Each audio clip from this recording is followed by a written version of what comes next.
தினமும் தினமும் ஸ்ட்ராங்கா ஓடு. கான்டினென்டல் எக்ஸ்ட்ரா ஸ்ட்ராங்கா போடு. இலக்கியா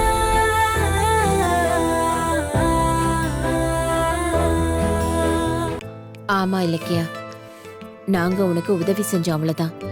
எங்களுக்கு ஜானகிக்கு நீ மருமகளா வந்ததுக்கு இந்த வீடு புண்ணியம் பண்ணிருக்கணும். யார் வந்திருக்காங்க? பேசுறது சரியா கேட்க மாட்டேங்குதே. கௌதம், நீ வாப்பா, குளிச்சிட்டு வா. நீ ஜெயில்ல நல்ல சாப்பாடையே சாப்பிட்டுருக்க மாட்ட. உனக்காக நான் ருசியா சமைச்சு வைக்கிறேன். போ, குளிச்சிட்டு ரெடி ஆயிட்டு. யார் அது?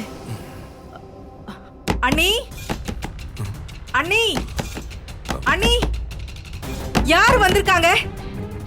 அண்ணி, கதவை தரங்க. பைரவி அம்மா எதுக்கு கதவை தட்டிட்டு இப்படி கத்துறாங்க? கௌதம் குரல் மாதிரி இருக்கு. இவன் எப்படி ஜெயில இருந்து ரிலீஸ் ஆனா? எஸ்எஸ்கேவும் தாட்சாயினியும் எப்படி இவனை விட்டாங்க? கௌதம், கௌதம், நீ ஜெயில இருந்து வந்துட்டியா? நல்லதா போச்சு கௌதம். கௌதம், வந்து கதவை திறந்து விட. ஜானு, அவங்க ஏன் கதவை திறக்க சொல்றாங்க? நான் தான் அவளை பூட்டி வச்சிருக்கேன். என்ன சொல்ற ஜானு? எதுக்கு இப்படி பண்ண? கௌதம், வாடா. சொல்லு ஜானு, ஏன் அவங்கள பூட்டி வச்சிருக்க? ஏன்பா, உனக்கும் இலக்கியாவுக்கும் எதிரா சதி பண்றா. பூட்டாம வேற என்ன பண்றது? அதான் பூட்டி வச்சேன்.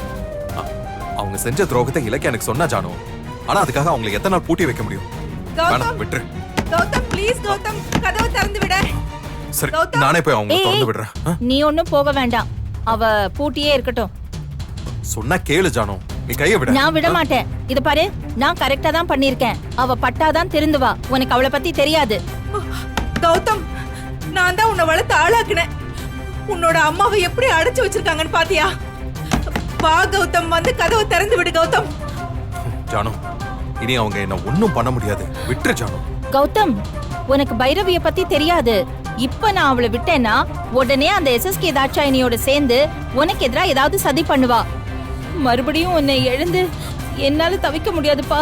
வேண்டாம் வேண்டாம், நான் திறக்க மாட்டேன்.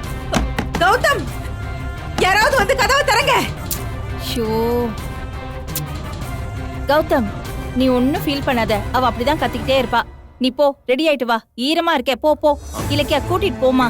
கௌதம், போ. வாங்க கௌதம். நீ என்ன அங்கேயே பாத்துட்டு இருக்க? சமைக்க வேண்டாமா? வா வா, சமைக்கலாம். ஐயோ, யாராவது வந்து கதவை திறங்களே. கௌதம், என்ன பழி வாங்குறீங்களா? பண்ணுங்க பண்ணுங்க. நான் வெளியில வந்து உங்களை எல்லாம் சும்மாவே விட மாட்டேன்.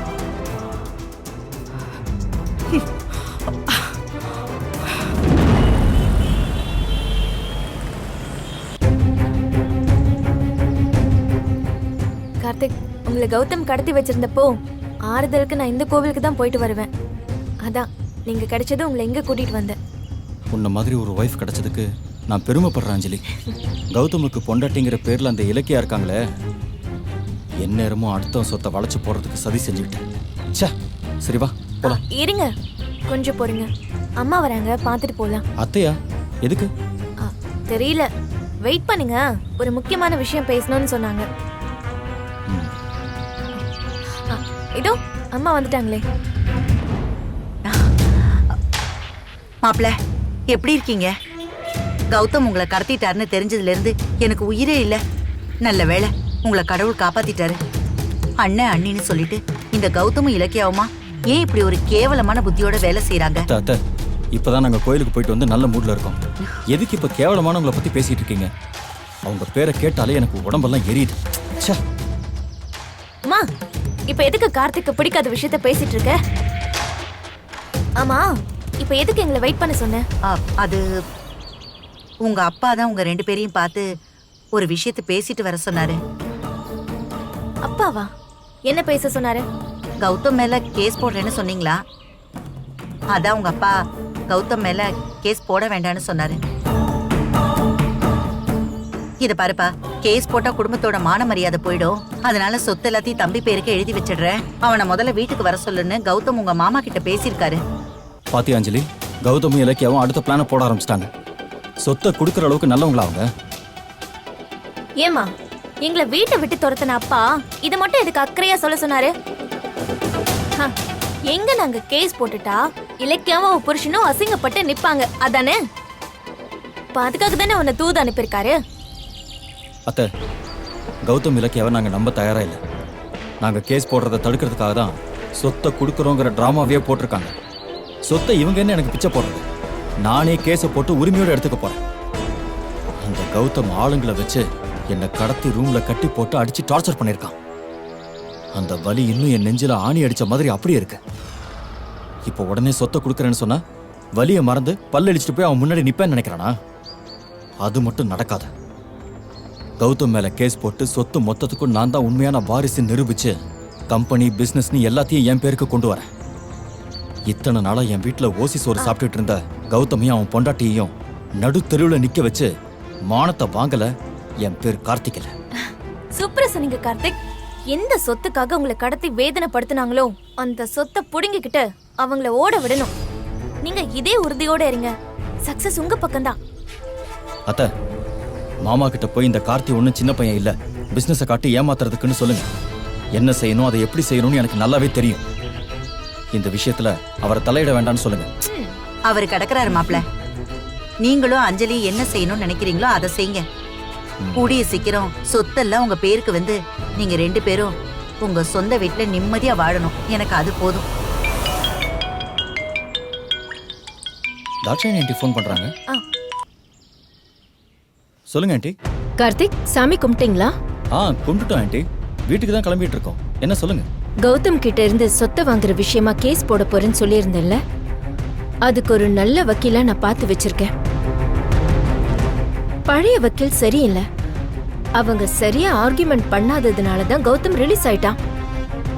இப்ப நான் பார்த்திருக்கிற வக்கீல் ரொம்ப திறமையானவர். நீங்களும் வந்தீங்கன்னா அவரை பார்த்து பேசிட்டு வந்துடலாம். அப்படியா ஆண்டி? கேஸ் விஷயத்துல என்ன விட நீங்க ஃபாஸ்டா இருக்கீங்களே. என்ன பண்றது, கொஞ்சம் விட்டா கௌதமும் இலக்கியாவும் அடுத்த பிளான் போட்டுருவாங்களே. போட்டுட்டாங்க ஆண்டி. சொத்து மொத்தத்தையும் தந்துடுறேன், கேஸ் போட வேண்டாம்னு கௌதம் சொல்லியிருக்கான். பாத்தியா, அவன்கிட்ட உஷாரா இருங்க. கௌதம் எந்த சொத்தையும் தரமாட்டான்னு சொன்னல. சரி, வக்கீல் ஆபீஸ் எங்க இருக்குன்னு சொல்லுங்க, நாங்க உடனே கிளம்பி வரோம். சரி, இப்பவே உடனே லொகேஷனை ஷேர் பண்றேன், வந்துருங்க. உங்களோட சொத்து டாக்குமெண்ட்ஸும் என்கிட்ட இருக்கு, நான் உடனே எடுத்துட்டு வந்துடுறேன். ஓகே. என்னங்க, என்ன விஷயம்? சொத்துக்காக கௌதம் மேல கேஸ் போடுறதுக்கு தாட்சாயணி ஆண்டி ஒரு புது வக்கீல் ஏற்பாடு பண்ணிருக்காங்களாம். அவர்கிட்ட பேசணும்னு நம்மள வர சொல்றாங்க. அப்படியா? கோவிலுக்கு வந்து எல்லாமே நல்லபடியா நடக்குது. வாங்க உடனே போயிட்டு வந்துடலாம். வாங்க. சரிம்மா, நாங்க வக்கீல பார்க்க போறோம், நீ கிளம்பு. சரி சரி, பாத்து போங்க. வக்கீல் கிட்ட சொல்லி கௌதம் இலக்கியா கிட்ட இருந்து எல்லா சொத்தையும் புடுங்கிடுங்க. சரிங்க அத்தை, நாங்க வரோம். வா. வரேம்மா.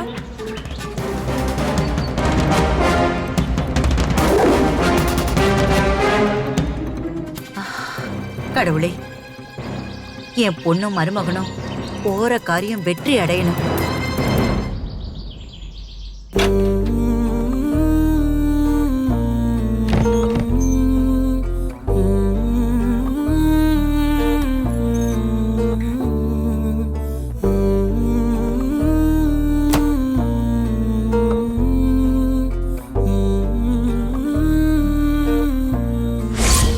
இன்னைக்கு நான் ஆபீஸ் வரதுக்கு கொஞ்சம் லேட் ஆகும். வீட்ல ஒரு சின்ன ஃபங்க்ஷன் இருக்கு. Okay, thank you. யா அண்ணே, many more happy returns of the day அண்ணே. தேங்க்ஸ் டா. Thank you. இந்தாங்க. என்னது இது? உங்களுக்கு என்னோட பர்த்டே கிஃப்ட். பிரிச்சு பாருங்க.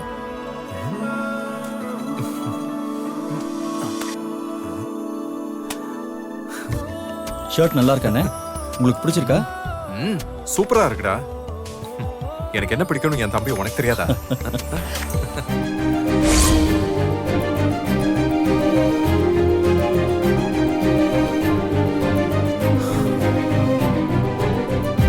சாப்பிட எடுத்து வச்சிருங்க.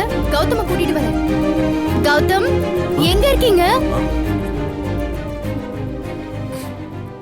கௌதம், கிச்சன்ல ஜானகி அத்தையும் ரேவதி அத்தையும் உங்களுக்கு பிடிச்ச டிஷ் எல்லாம் போட்டி போட்டு செஞ்சுட்டு இருக்காங்க. அம்மா, நீங்க குளிச்சு முடிச்சிட்டீங்களா? சீக்கிரம் ட்ரெஸ் சேஞ்ச் பண்ணுங்க. இன்னும் கொஞ்ச நேரத்துல சாப்பிடுறதுக்கு எல்லாமே ரெடி ஆகும். சாப்பிட போலாம். கௌதம கூட்டிட்டு வாமா, சாப்பிடலாம். கௌதம், என்னாச்சு? ஏன் உங்க கண்ணெல்லாம் கலங்கி இருக்கு? ஒண்ணும் இல்ல. சொல்லுங்க, என்ன பிரச்சனை? இது என் பர்த்டேக்கு கார்த்திக் கிஃப்டா கொடுத்த ஷர்ட். இத பார்த்ததும் அவன் ஞாபகம் வந்துச்சு. எனக்கு இந்த கலர் பிடிக்காது, ஆனா அவன் மனசு வருத்தப்படக்கூடாதுன்னு தான் நல்லா இருக்குன்னு சொன்னேன். அதுக்கப்புறம் பிடிக்கலனாலும் கார்த்திக் சந்தோஷப்படுவான்னு அவனுக்காக அடிக்கடி இந்த ஷர்ட்டை போடுவேன். ஆனா அப்படிப்பட்ட என்னோட பாசத்தை அவன் புரிஞ்சுக்காம அவன் எனக்கு கோர்ட்ல நான் தான் அவனை கடத்தினேன்னு சொல்லிட்டான். கௌதம், கார்த்திக் ஏதோ சின்ன பையன் கௌதம். அவன் யாரு எதை சொன்னாலும் அப்படியே நம்பிடுவான். அத அந்த எஸ்எஸ்கேவும் தாட்சாயணியும் யூஸ் பண்ணி அவனை அப்படி சொல்ல வச்சிருக்காங்க. கார்த்திக் சின்னவன் தான், ஆனா அவன் கொடுக்கற வழி பெருசா இருக்க. கோர்ட்ல அவன் என்கிட்ட பாசமா பேசினதை பார்த்து என் தம்பி எனக்கு திரும்ப கிடைச்சிட்டான்னு நான் ரொம்ப சந்தோஷப்பட்டேன். ஆனா கார்த்திக் கூண்டுல ஏறினதும் எனக்கு கை நீட்டி குற்றவாளின்னு சொன்னதும் நான் அப்படியே உடைஞ்சு போயிட்டேன். கௌதம், நாம இப்ப பாக்குறது நம்ம கார்த்திகே இல்ல, அந்த எஸ்எஸ்கே, தாட்சாயணி, அஞ்சலின்னு எல்லாருமே சேர்ந்து அவனை விஷமாக்கி வச்சிருக்காங்க. உங்களுக்கு இந்த ஷர்ட்டை கொடுத்து பிறந்தநாள் வாழ்த்து சொன்ன கார்த்திக் இப்ப சுய புத்தியோட இல்ல. அவங்க 3 பேரும் அவனோட மூளையில போய் உட்கார்ந்து நம்மள பத்தி தப்பு தப்பா சொல்லி நம்மள எதிரிங்களா மாத்தி வச்சிருக்காங்க. இப்ப நம்ம என்ன சொன்னாலும் கார்த்திக் தலையில அது ஏறாது. ஆனா இது நிரந்தரம் இல்ல. ஒரு நாள் கார்த்திக் உங்களோட உண்மையான அன்பை புரிஞ்சுக்கிட்டு உங்களை கண்டிப்பா தேடி வருவான். நீங்க கவலைப்படாதீங்க கௌதம். கார்த்திக் அந்த எஸ்எஸ்கே தாட்சாயணி வீட்டுல இருக்கிற வரைக்கும் நீ சொல்றது நடக்கவே நடக்காது. கார்த்திக் நிலைமை இன்னும் மோசமாக தான் செய்யும். ஒரு அண்ணனா என்னால அதை பாத்துக்கிட்டு இருக்க முடியாது. கூடிய சீக்கிரம் அந்த எஸ்எஸ்கேவை அடிக்கிற அடியில அவன் கார்த்திகை விட்டுட்டு இந்த ஊரை விட்டே ஓடத்தான் போறான்.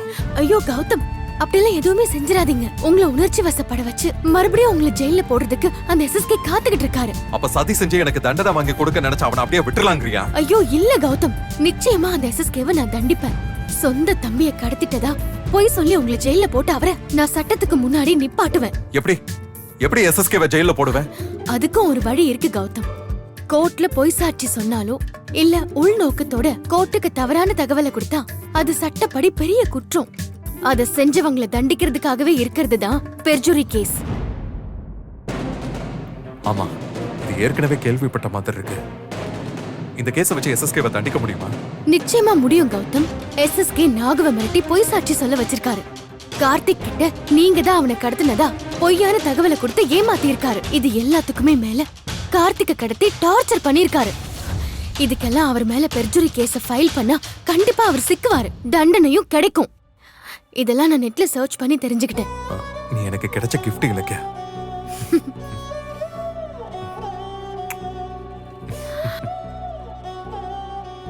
சரி சரி, இப்படியே இருந்தா அத்தைங்க தேடி வந்துருவாங்க.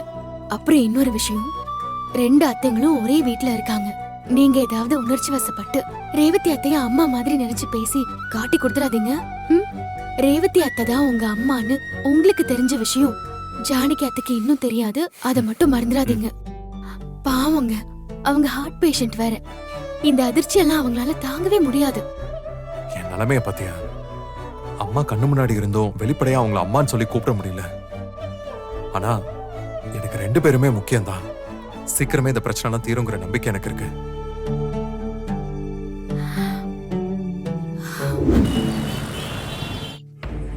எங்கம்மா இன்னும் காணோம்? இதோ வந்துருவாங்க.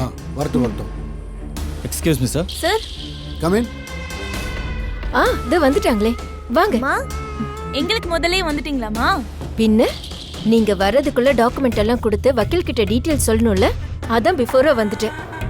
நீங்க எங்களுக்காக ரொம்ப சிரமப்படுறீங்க. நீங்க 2 பேரும் எங்க பிள்ளைங்கப்பா.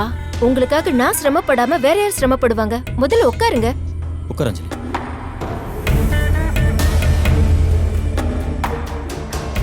இவர்தான் நம்ம வக்கீல் பாலமுருகன். வணக்கம். வணக்கம் சார். வணக்கம் சார். நீங்க தான் சொத்துக்காக அண்ணன் மேல கேஸ் போட போற கார்த்திகா? சார், இன்னொரு தடவை கௌதம் என் அண்ணன்னு சொல்லாதீங்க சார். அவனுக்கும் எனக்கும் எந்த ரத்த பந்தமும் இல்ல. அவன் யாரோ நான் யாரோ சார். என்ன கௌதம் மேல இவ்வளவு கோவப்படுறீங்க? அந்த அளவுக்கு அவர் கார்த்திகை கொடுமை செஞ்சிருக்காரு. இவரை கடத்திட்டு போய் சோறு கூட கொடுக்காம அடிச்சு டார்ச்சர் பண்ணிருக்காரு. அப்புறம் கோவப்படாம வேற என்ன பண்ணுவாரு? சார், ஆல்ரெடி டீடைலா எல்லாமே சொல்லிருப்பாங்க. கேஸ் போட்டா ஜெயிச்சிடலாம்ல, சொத்தெல்லாம் கார்த்திக் பேருக்கு வந்துரும்ல. அது கொஞ்சம் கஷ்டம்தாம்மா. கௌதம ஜெயிக்கிறது என்ன அவ்வளவு ஈஸியான வேலை இல்லம்மா. என்ன சார் இப்படி சொல்றீங்க? தாட்சாயணி மேடம் கொடுத்த உங்க டாக்குமெண்ட்டை படிச்சேன். உங்க சைடு ரொம்ப வீக்கா இருக்கு. ஏன் சார்? மிஸ்டர் வெங்கட்ராமன் கௌதம் மேல எழுதி வச்ச சொத்து சட்டப்படி செல்லும். அவரு யாருக்கு வேணாலும் சொத்தை எழுதி வைக்கலாம். அத கார்த்திக் கொஸ்டின் பண்ண முடியாது. சார் என்ன சார் புரியாம பேசுறீங்க? அந்த கௌதம் எங்க அப்பாவோட சொந்த மகனே கிடையாது. நான் தான் அவரோட உண்மையான வாரிசு. பெத்த பையன் நான் இருக்கிறப்ப எங்க இருந்தோ வந்து எங்க வீட்டுல ஓசி சோறு தின்னு வளர்ந்த அந்த கௌதமுக்கு எப்படி சார் சொத்துரிமை வரும்? கார்த்திக் கோவப்படாதீங்க, முதல்ல உட்காருங்க. இங்க பாருங்க கார்த்திக், உங்க அப்பா கௌதம் மேல எழுதி வச்ச சொத்து பரம்பரை சொத்தா இருந்தா நீங்க சொல்ற நியாயம் கோர்ட்ல எடுபடும். ஆனா இந்த சொத்தெல்லாம் வெங்கட்ராமன் தன்னோட சொந்த உழைப்பால சுயமா சம்பாரிச்ச சொத்து. அத அவர் யாருக்கு வேணாலும் கொடுக்கலாம். கார்த்திக், சொத்து வேணும்னு கோர்ட்டுக்கு போனா கோர்ட்ல கேஸ் நிக்காது, தோத்து தான் போகணும். கார்த்திக், என்ன வக்கீல் இப்படி சொல்றாரு? அப்ப நமக்கு சொத்துல ஒரு பைசா கூட கிடைக்காதா? அதான் எனக்கு ஒன்றும் புரியல. இப்போ என்ன பண்றது? அப்ப வீட்டுக்கு வா சொத்து தரேன்னு சொல்ற கௌதம் கிட்டே நான் சரணடைஞ்சிடணுமா? ஐயோ, இவனை விட்டா இப்பவே கிளம்பி அண்ணனை பார்க்க போயிருவான் போல இருக்கே. ஐயோ கார்த்திக், அஞ்சலி போறங்க, பதட்டப்படாதீங்க, நான் இருக்கேன்ல. சார், நீங்க சொத்தை வாங்கி கொடுத்துருவீங்கன்ற நம்பிக்கையில தான் நான் இவங்களை இங்க கூட்டிட்டு வந்தேன். இவங்க 2 பேரும் பாவம் சார். சொத்தை கேட்டதுக்காக கௌதமும் இலக்கியாவும் இவங்கள வீட்டை விட்டு துரத்தி விட்டுட்டாங்க. நாங்க அடைக்கலம் கொடுத்து நல்லா வாழ வைக்கிறோம்னு வாக்கு கொடுத்துருக்கோம். அஞ்சலியும் கார்த்திக்கும் அவங்க முன்னாடி சூப்பரா வாழ்ந்தே ஆகணும் சார். எப்படியாவது சொத்தை வாங்கி கொடுங்க சார். என்ன மேடம் இப்படி சொல்றீங்க? சட்டத்தை மீறி என்னால என்ன பண்ண முடியும்? சார், சட்டத்துல இருக்கிற ஓட்ட ஓடசல் எல்லாமே உங்களுக்கு தெரியும் தானே? அதுல எப்படியாவது நுழைஞ்சி கார்த்திக் அஞ்சலியை காப்பாத்துங்க சார். இந்தாங்க, இது அட்வான்ஸா வச்சுக்கோங்க சார். சொத்து மொத்தத்தையும் கௌதம் கிட்ட இருந்து பிடுங்கி கார்த்திக் பேருக்கு மாத்துனீங்கன்னா நீங்க கேக்குற அமௌண்ட்டை நான் தரேன். என்ன சார் சொல்றீங்க? சார் ப்ளீஸ் ஹெல்ப் பண்ணுங்க. சொத்து என் கைக்கு வந்ததும் நானும் என் பங்குக்கு பணத்தை தரேன் சார். சரி விடுங்க, நான் பிஸியா இருந்ததுனால யோசிச்சேன். இப்ப ஒன்றும் பிரச்சனை இல்லை, நான் உங்க கேஸை எடுத்துக்கிறேன். சீக்கிரமே சொத்தெல்லாம் உங்க பேருக்கு வர்ற மாதிரி சக்சஸா முடிச்சு தரேன். சூப்பர் சார், ரொம்ப தேங்க்ஸ் சார். அந்த கௌதம் ஜெயில் தண்டனையிலிருந்து தப்பிச்சிட்டோன்னு இனி ஓவரா குதிக்க ஆரம்பிப்பான். அவன் ஆட்டத்தை அடக்கிறதுக்கு ஒரே வழி அவன்கிட்ட இருக்கிற சொத்தை புடுங்கிறது தான். சார், எவ்வளவு சீக்கிரம் முடியுமோ அவ்வளவு சீக்கிரம் கேஸ எங்க பக்கம் சாதகமா முடிக்க பாருங்க சார். ஆமா சார், கார்த்திகை கடத்தி டார்ச்சர் பண்ணதுக்கு கௌதம் இலக்கியா தண்டனை அனுபவிச்சு ஆகணும். அவங்க காசு பண்ண இல்லாம தெருவுல நிக்கிறத நாங்க பார்த்தே ஆகணும் சார். செஞ்சிடலாமா? உங்க சொத்தை வாங்கி தர வேண்டியது என்னோட வேலை. Okay sir. ஆண்டி, அப்ப நம்ம கிளம்பலாமா? போலாம். வாங்க. Thank you sir. வரேன் சார். வாங்க, போயிட்டு வாங்க. வாங்க.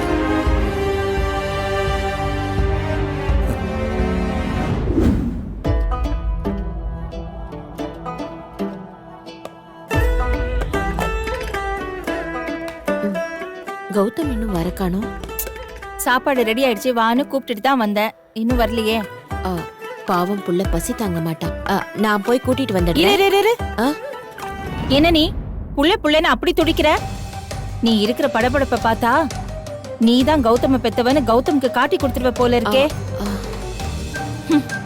நீ எங்கேயும் போக வேண்டாம், அவனாவே வருவான். ஆமா, நான் ரொம்ப நேரமாவே கேட்கணும்னு நினைச்சிட்டு இருந்தேன். கௌதம் உன்னை ரேவதி அம்மான்னு தானே கூப்பிடுவான். ஆனா இப்ப ரேவதியை கட் பண்ணிட்டு அம்மா அம்மான்னு கூப்பிடுறான். சொல்லு, ஒருவேளை நான் தான் உன்னை பெத்தவன்னு அவன்கிட்ட சொல்லிட்டியா? ஐயோ, அப்படிலாம் எதுவும் கிடையாது. இத பாரு ரேவதி, அப்படியே கௌதமே உன்னை அம்மான்னு கூப்பிட்டாலும் என் அம்மான்னு கூப்பிடாதன்னு நீ நேராவே சொல்லிடு. சின்ன வயசுல இருந்து அவன் என்னையே அம்மான்னு கூப்பிட்டது இல்ல, ஜானு ஜானுன்னு தான் கூப்பிடுவான். நானும் அப்படியே பழகிட்டேன். ஆனா என் கண்ணு முன்னாடி அவன் இன்னொருத்திய அம்மான்னு கூப்பிடுறதை என்னால தாங்கிக்கவே முடியாது. புரியுதா உனக்கு? வாங்க கௌதம். அத்தை, கௌதம் வாப்பா, வா வா வா, உட்காரு. வா ஜானு, வா வா வா, உட்காரு. நீ எப்பப்பா வந்த? இப்பதான். சரி சரி, இது பாரு, உனக்கு பிடிச்ச மாதிரி ஐர மீன் கிரேவி, ஃபிஷ் ஃப்ரை, எறா தொக்கு, கிராப் ரசம் எல்லாமே செஞ்சு வச்சிருக்கேன். அசத்திரியா ஜானு, நீ வேற லெவல் போ.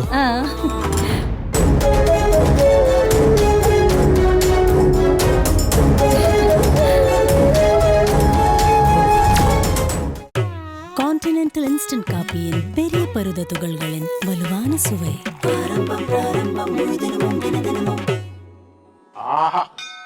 ஆரம்பம் பிராரம்பம் ஸ்ட்ராங்கா போடு, முழு தினமும் தினமும் ஸ்ட்ராங்கா ஓடு.